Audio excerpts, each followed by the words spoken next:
क्या हो अगर हमारी भाषा हमें आगे बढ़ने से रोक रही हो, और अगर देश के पूरे विकास में अगर हमारी भाषा एक बाधा डाल रही हो, तो सुनकर बड़ा अजीब लग रहा होगा। लेकिन मेरे पूरी बात आप सुनने के बाद शायद आपको सही लगने लगा कि मैं सही कह रहा हूँ, और आपको भी लगा कि हाँ, हमारी भाषा हमें आगे बढ़ने से रोक रही है। तो गाइस, बने रहो वीडियो तो मैं आगे बताता हूँ ये कैसे और क्यों मुमकिन है।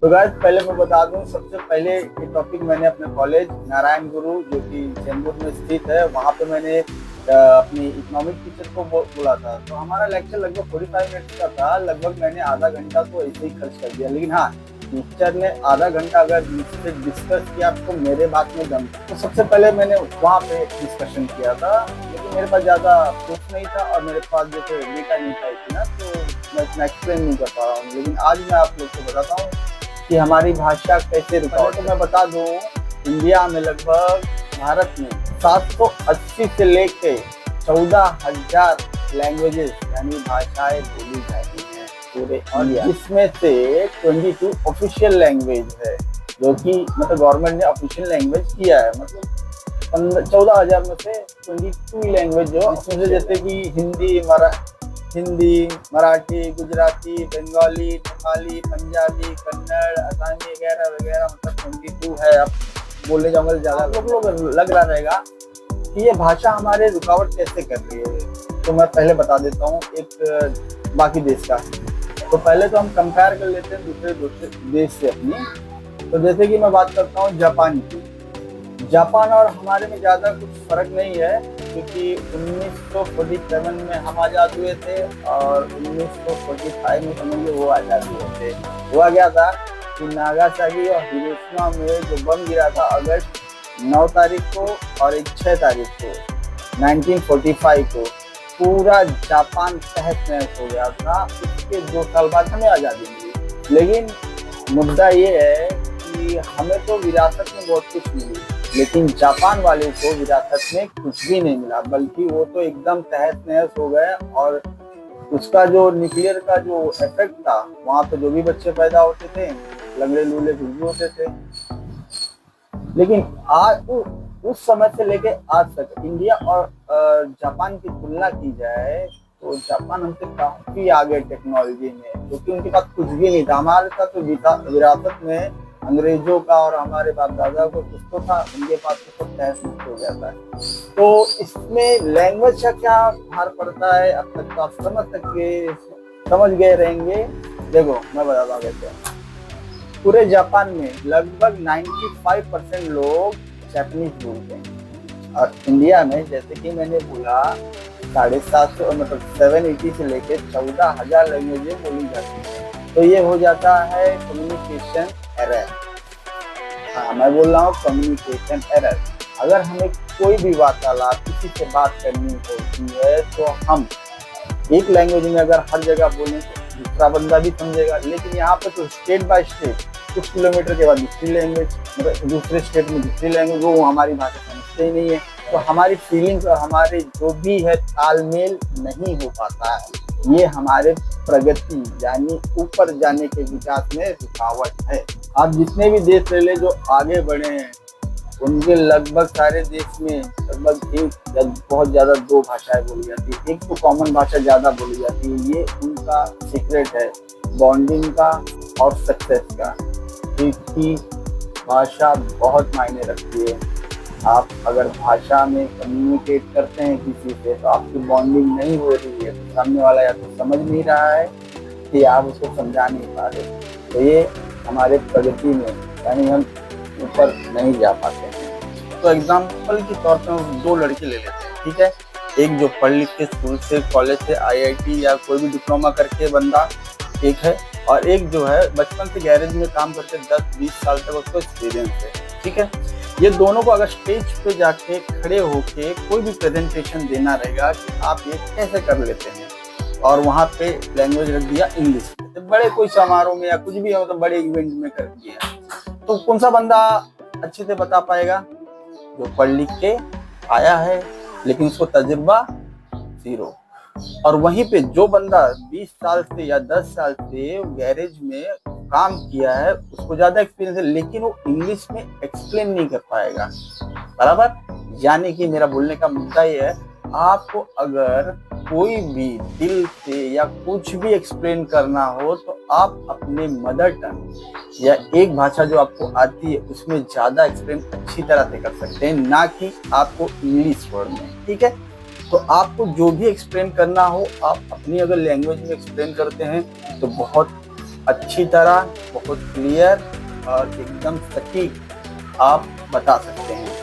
लेकिन होता क्या है, जितने भी ऐसे इवेंट्स या कुछ भी रखा जाता है स्टेज पे कुछ भी, तो आपको इंग्लिश बोलना है, बस बात खत्म, उसका लेवल डाउन हो जाता है, बता ही नहीं पाएगा आपको।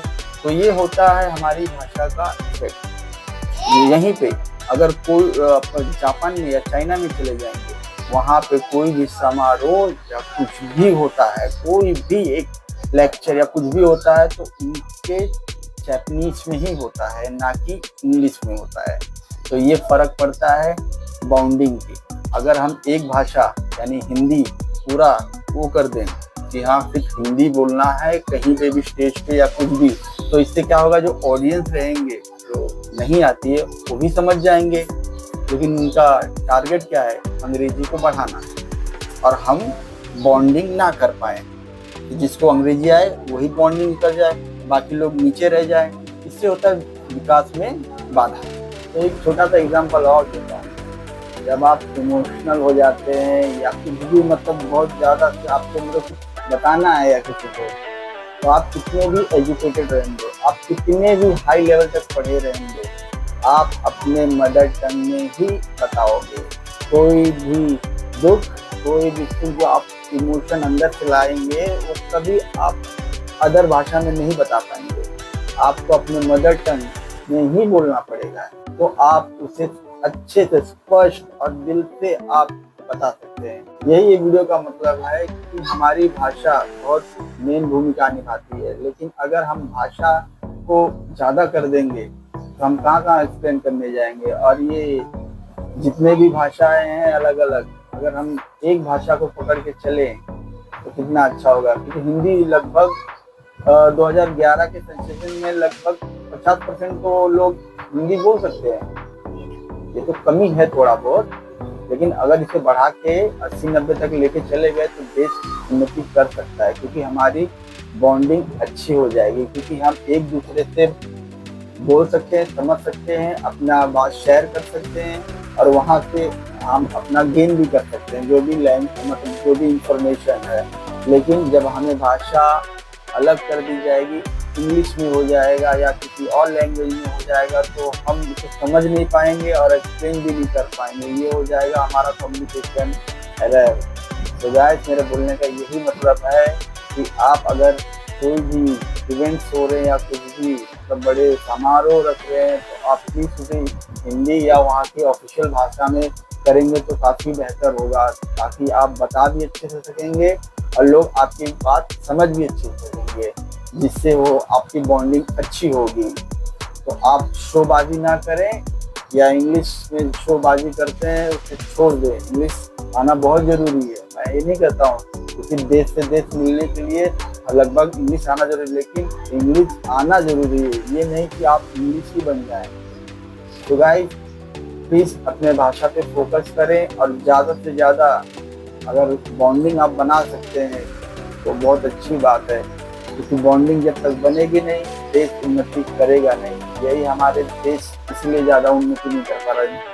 और मैंने बात की आपको जापान चाइना में, वहाँ पे तो इंग्लिश ज़्यादा इतना बोला नहीं जाता है, वहाँ पे सबसे ज़्यादा फोकस उनके मदर टंग, मदर लैंग्वेज यानी चाइनीज हो गई, जापानीज हो गई, यही सब में तब जाके वो अपने बॉन्डिंग बना के आगे बढ़ रहे हैं। तो गाइस, इंडिया में इतना मत करो, फूट करो भाषा के लिए। प्लीज़ एक भाषा या दो भाषा पे अपना फोकस करो, कम्युनिकेट करो।